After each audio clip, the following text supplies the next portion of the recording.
안녕하십니까, 이성수의 증시 토크입니다. 자, 시장이 제법 강하죠. 예, 주가 지수 2200포인트를 넘어간 이후 은근히 올라가던 증시가, 자, 오늘 삼성전자가 5%나 폭등하면서 2200포인트대 중반까지 성큼 튀어 올라가고 있습니다.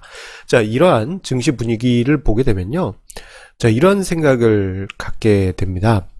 자, 중요한 주가 지수 임계치 마일스톤을 넘어가게 되면은, 자, 겁쟁이들이 생기게 됩니다. 쫓기는 입장의 투자자들이 분명 생기게 되는데, 그들로 인해서 시장이 크게 상승하게 된다라는 점입니다. 자, 이 부분, 주식시장은 겁쟁이가 시장을 만든다라는 부분을 이야기 드리는 건데요.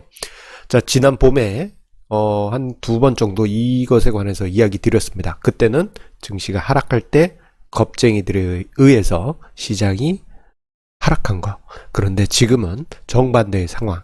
시장이 올라서 임계치를 넘어가게 되면 겁쟁이의 심리가 무너지면서 추격 매수, 공격적인 매수가 발생할 수밖에 없는 그 메커니즘에 대해서 이야기를 드리겠습니다. 자, 그런데 제가 이야기 드리는 겁쟁이는 개인이 아니죠.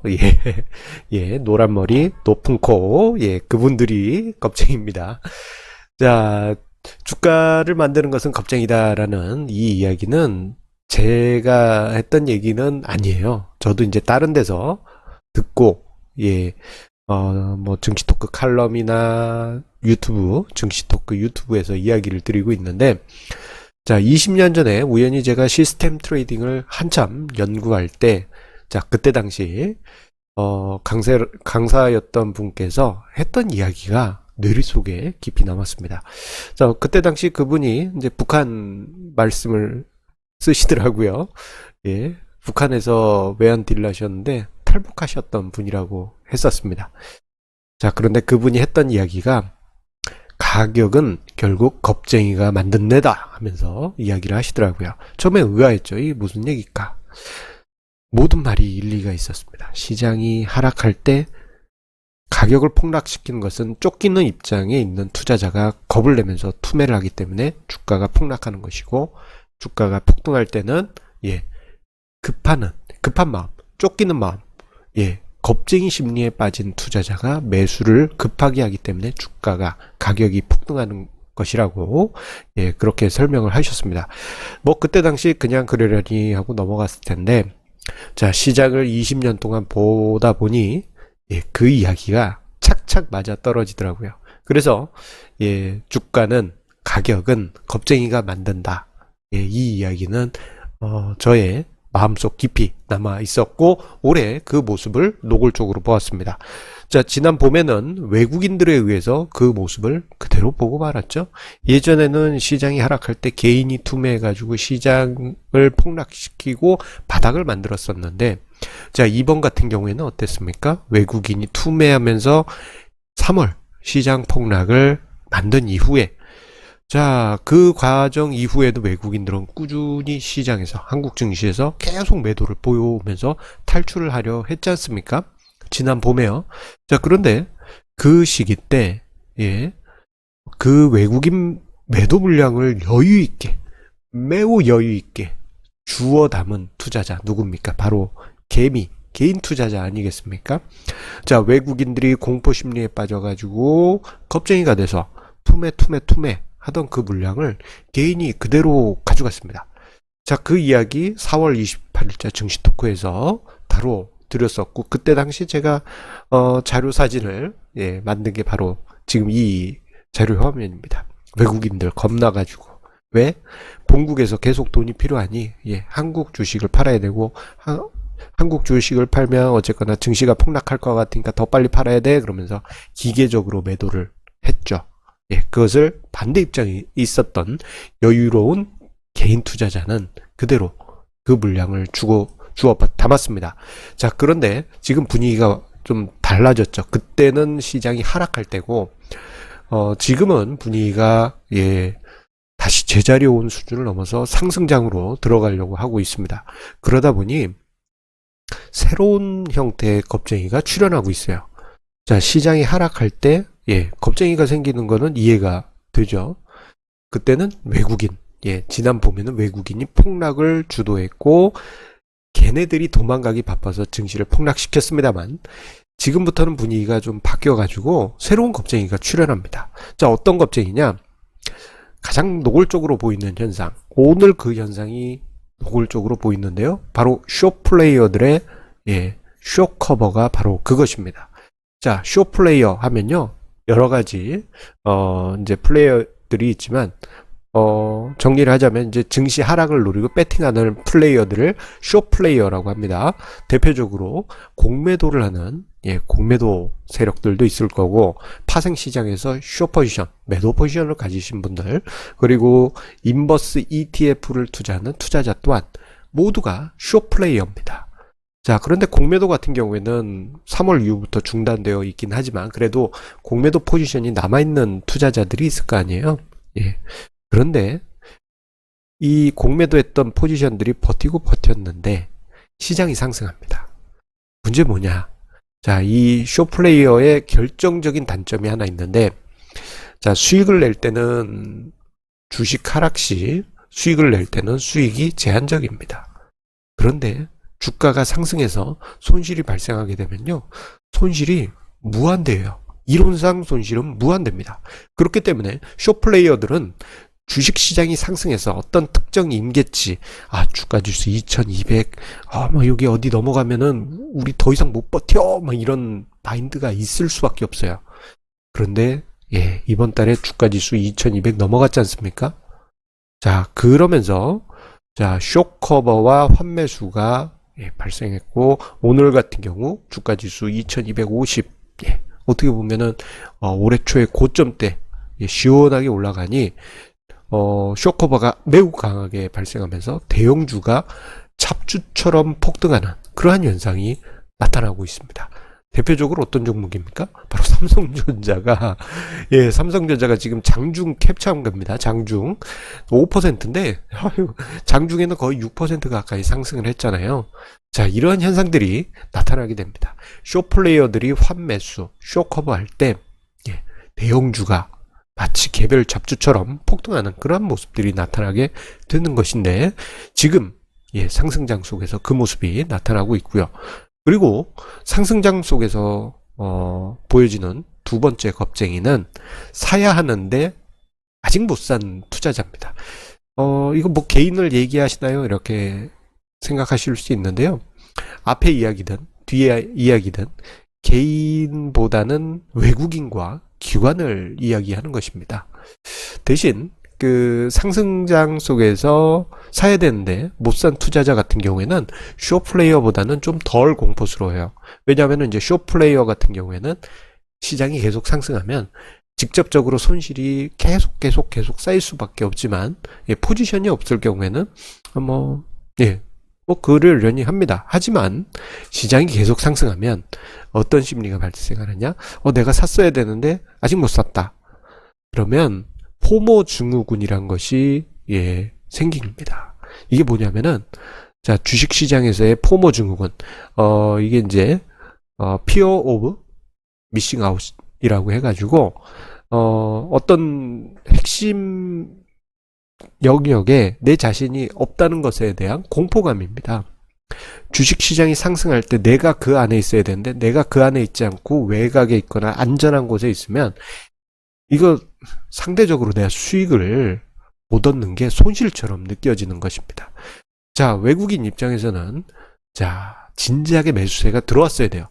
자, 달러원 환율 하락세 접어들어 있었잖아요. 샀어야죠. 그런데 어떤 이유에서인지 모르지만 한국 주식을 매수하는 것에 대해서 주저주저 했습니다.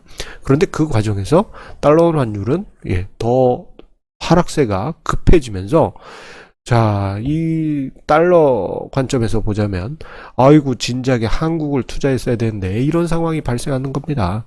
그냥 한국에 돈만 넣어놔도 원화만 사놨어도 달러 기준으로 환차익이 발생하는데 그 모든 게 사라진 거예요. 기회를 놓치니까 공포감이 발생하고 외국인들이 주가지수 2200을 넘은 이후에야 매수세를 작동하게 됩니다. 자, 지금 이 화면이 바로 그것이에요.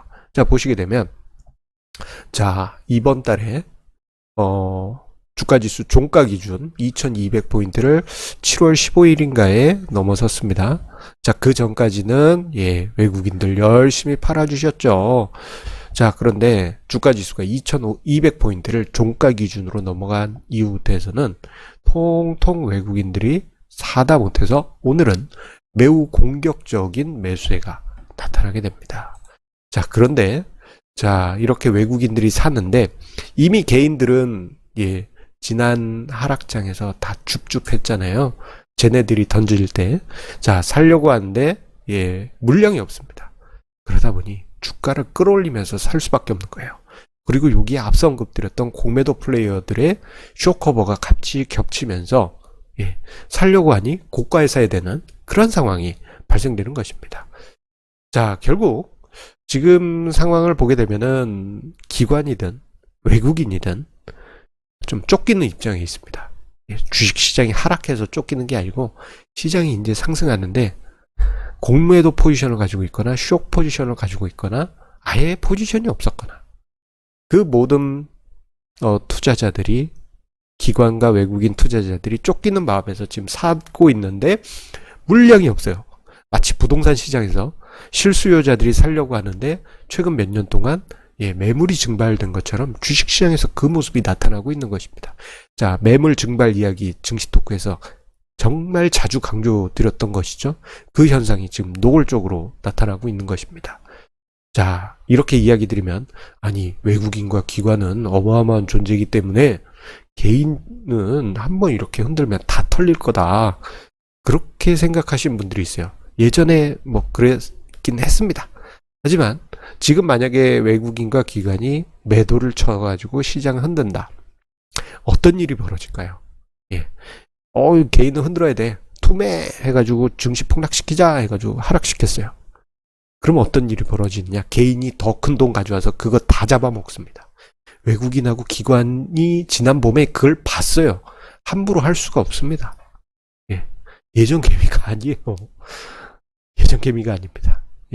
뭐 그 중에는 좀 많은 부분 좀 이제 예전 개미 성격인 분들도 있지만 상당 부분은 예전하고 전혀 다른 스마트한 개미 분들이기 때문에 오히려 그런 장난질을 하게 되면 물량 다 뺏어 먹습니다.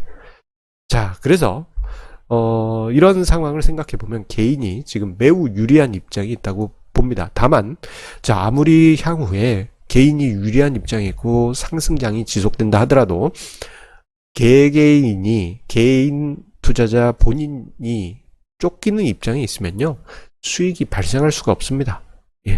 개인은 수백만 명이에요. 그 중에서 쫓기는 입장에 있는 개인 위치에 있으면 안 될 거 아닙니까? 자, 쫓기는 입장에 있는 개인 투자자 무엇이 있느냐? 빚을 내서 투자하는 사람들이 바로 그러한 개인 투자자입니다. 그냥 여유롭게 좋은 종목 사서 뭐 기다리기만 해도 겁쟁이 외국인과 기관이 뺑글뺑글 돌면서 증시를 그 종목을 띄워 올리는데 여러분들이 스스로 빚을 무리하게 내서 투자를 하게 되면 빚을 무리하게 내서 투자를 할 경우에는 쫓기는 입장이 돼요. 몇몇 종목들 요즘 주가 시세 보세요. 확 올랐다 확 꺼지는 종목들 요즘 있죠. 그 종목들 빚을 무리하게 내셔서 투자하신 분들 같은 경우에는 쫓기는 입장에 설 수밖에 없습니다.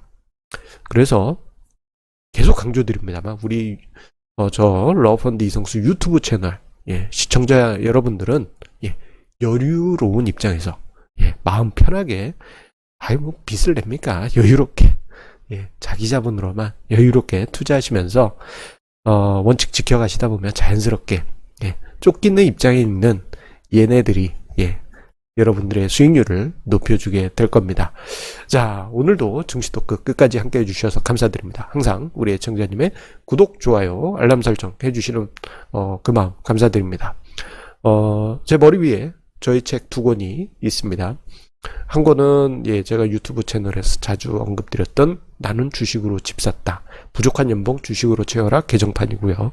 그리고 제 바로 머리 위에 있는 시간을 이기는 주식 투자 불변의 법칙. 요것 또한 스테디셀러입니다. 최근에 이제 조금 더 개편해가지고 최신 데이터로 해서 업데이트를 했는데요. 자, 이 두 책이 여러분들에게 어떤 중요한 투자 기준이 되어드렸으면 좋겠습니다. 자, 왼쪽에 있는 나는 주식으로 집 샀다는 좀 많이 편안하게 읽으실 수 있는 책이고, 주식 투자 불변의 법칙은 중요한 투자 기준들, 이론들 정리해 놓은 투자 지침서라고 할 수 있겠습니다. 자, 그러면 우리 내일 증시 토크에서 다시 만나 뵙도록 하겠습니다. 감사합니다.